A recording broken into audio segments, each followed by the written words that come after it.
¿Qué tal amigos? Sean bienvenidos todos a un nuevo video de House of Weed. Mi nombre es Noé y hoy, como pudieron ver en el título de este video, voy a hablar sobre el síndrome de abstinencia. ¿Qué síntomas podemos notar? ¿Por qué se produce? ¿Cuánto dura? Y por supuesto, ¿cómo podemos superarlo? Pero antes de empezar, te invito a que te suscribas a nuestro Weed Letter para que todísimas las semanas te llegue un mail con contenido exclusivo y sin censura directamente a tu bandeja de entrada. Es totalmente gratis y el link te lo dejo en la descripción. El síndrome de abstinencia es un conjunto de síntomas que pueden ocurrir cuando alguien que ha estado consumiendo de manera regular deja de hacerlo repentinamente. Y algunos síntomas que se pueden experimentar son, por ejemplo, ansiedad, insomnio, irritabilidad, dificultad para concentrarse, cambios en el apetito, dolor de cabeza, dolor abdominal o cansancio.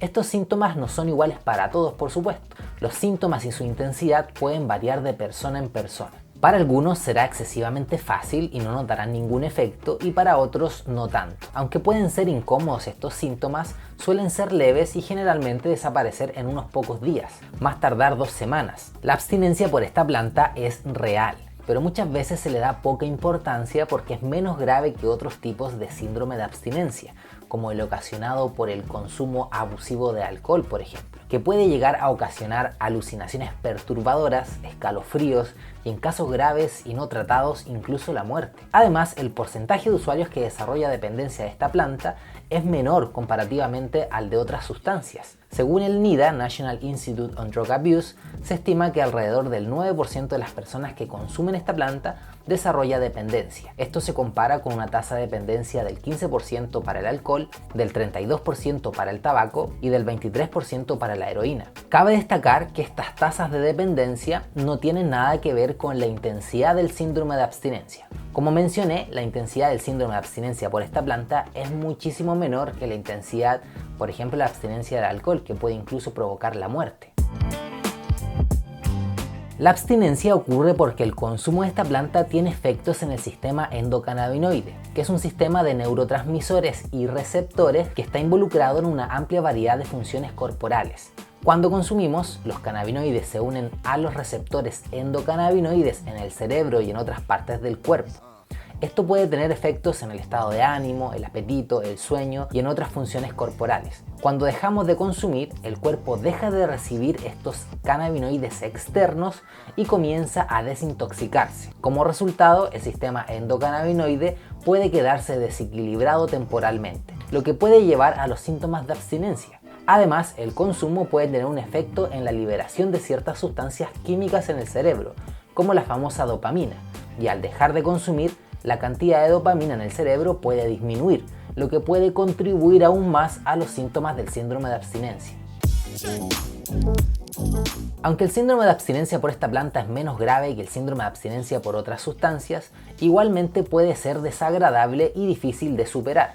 Por eso he querido compartirte los siguientes tips para manejarlo en caso que en algún momento vivas una situación como esta. Primero, encuentra una razón fuerte para dejar de consumir. Tiene que ser una razón clara y motivadora, ya que te ayudará a mantenerte enfocado y determinado durante el proceso. Establece metas realistas a corto plazo y celebra los logros que vayas obteniendo a medida que vayas avanzando. Haz ejercicio regularmente, ya que puede ayudar a reducir la ansiedad, el estrés y mejorar el sueño. El ejercicio es especialmente importante e interesante porque hace que liberemos cannabinoides endógenos, es decir, producidos por nuestro propio cuerpo, que por supuesto van a ayudar con los síntomas. Trata de encontrar actividades que te distraigan y te ayuden a olvidar el consumo.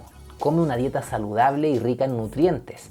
Algunos alimentos como los frutos secos, el pescado, los huevos o las semillas contienen ácidos grasos omega 3 y omega 6, que son súper importantes para el sistema endocannabinoide. Al mismo tiempo, por supuesto, evita alimentos procesados y altos en azúcares, porque estos pueden interferir con el funcionamiento del sistema endocannabinoide. Muy importante es tratar de seguir recomendaciones de higiene del sueño, como se les llama, como acostarse y levantarse a la misma hora todos los días, incluso los fines de semana, crear un ambiente relajante para dormir, evitar el café y otros productos con cafeína en la tarde y desconectarse de las pantallas 1 hora antes de acostarse al menos. Por otro lado, intentar meditar es una buena opción, ya que esta técnica puede ayudarnos a manejar el estrés y la ansiedad relacionada con la abstinencia. Considera también pedir ayuda a un amigo o a un miembro de tu familia, ya que tener a alguien que te apoye y te ayude a mantenerte en la senda puede ser bastante útil.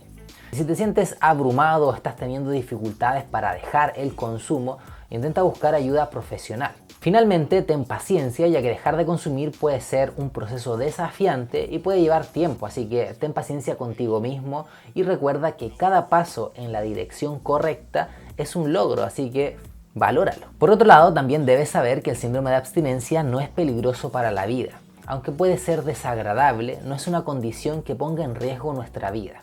Y finalmente, no es igual para todos. Los síntomas y su intensidad pueden variar de persona a persona y dependen de factores como la duración, la cantidad de consumo y las características personales. Dejar de consumir puede ser un proceso desafiante, pero que puede implicar vivir una vida con más bienestar y felicidad si el consumo se ha convertido en un problema. No olvides buscar apoyo y pedir ayuda si lo necesitas. Y celebra cada pequeña victoria, por supuesto, a medida que avanzas en tu camino hacia un consumo responsable. Te súper animo a que usemos los comentarios de este video como una red de apoyo para darnos ánimo, compartir nuestros procesos, tips y lo que creas que pueda aportar finalmente a alguna persona que esté viviendo una situación como esta. Espero que la info del video te haya sido de utilidad, te haya contribuido de alguna u otra forma. Recuerda suscribirte al Weedletter, el link está en la descripción, al igual que los otros links de interés. Muchísimas gracias por llegar hasta acá. Cuídate mucho y ya nos estamos viendo en una próxima ocasión.